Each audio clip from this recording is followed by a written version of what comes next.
Es evidente que se necesitan hacer grandes cambios, como dijo Ríos, en el sistema educativo del país, y Peña propuso cambiar los artículos 3 y 73 de la Constitución mexicana. Ahora, lo primero que nos tenemos que preguntar todos es si Peña es realmente la gente indicada para proponernos cambios en la educación del país. Yo estoy de acuerdo con ustedes. Y luego, es chistoso porque si revisamos la reforma de Peña, vamos a ver que esta reforma propone, entre muchas cosas, fortalecer la formación continua de los maestros y prohibir en las escuelas los alimentos chatarra. Hasta eso dicen. Ahora, la pregunta es de fondo es, ¿te cae que para eso necesitas modificar la Constitución? Pues no, para eso no necesitas modificar la Constitución, emites decretos que te establezcan que tienes que hacer evaluaciones constantes y prohíbes la comida chatarra y se acabó. El tema de fondo es, ¿para qué quieren cambiar la Constitución?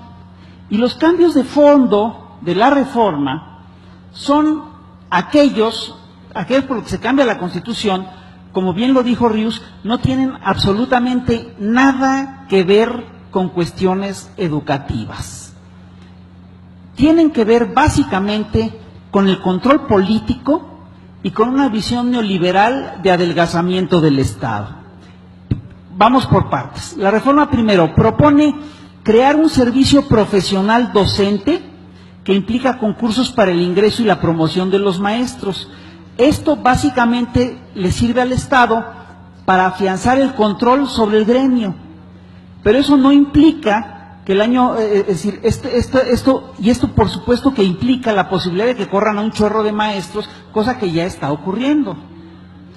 La reforma propone una evaluación obligatoria y periódica a todos los profes para el ingreso, la promoción y la permanencia en su puesto.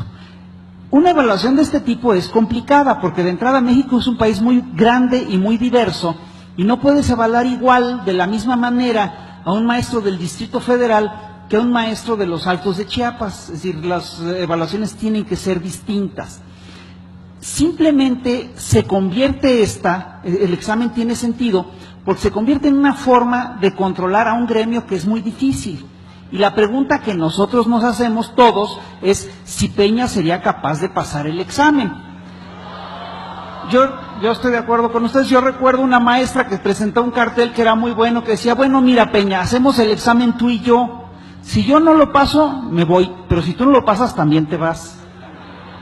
Peña no aceptó el reto. La reforma propone crear un Instituto Nacional para la Evaluación a la Educación que sería totalmente autónomo. Ahora, hay un truco en esto, porque ese instituto autónomo, resulta que el presidente es el que nombra a los miembros de la Junta de Gobierno. Pues si el presidente nombra a los miembros de la Junta de Gobierno, ¿de dónde chingados sacan que es autónomo? No le podemos pedir a Peña que haga un esfuerzo de lógica y que nos presente una cosa coherente. No se lo podemos pedir, pero ahí empieza el problema. Y luego, la reforma propone fortalecer la autonomía de gestión de las escuelas públicas, lo dice así. Y la idea es que alumnos, maestros y padres de familia participen en las mejoras a la infraestructura del plantel, en la compra de materiales educativos y demás.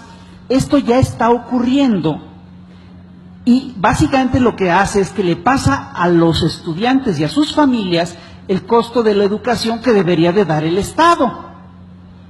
Para estas cosas es que elevan este asunto a rango constitucional. Como verán ustedes, y como bien dijo Ríos, no hay un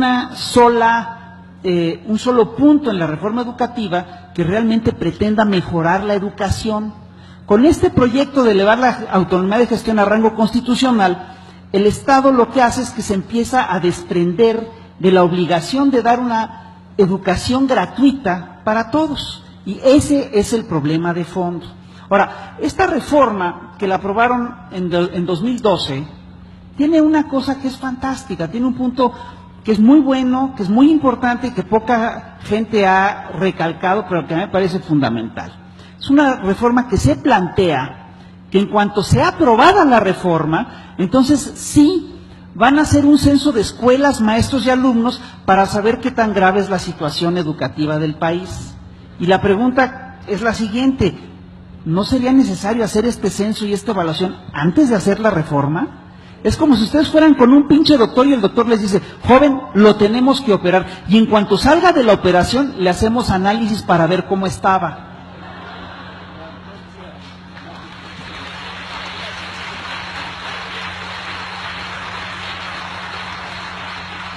Ahora, la pregunta de fondo es, ¿qué pinche doctor te hace una operación sin antes tener el diagnóstico? Pues los doctores neoliberales. Esos son los que la hacen. Entonces, México es efectivamente un país grande y con grandes deficiencias y diferencias educativas. Pero a ver, la pregunta es esta.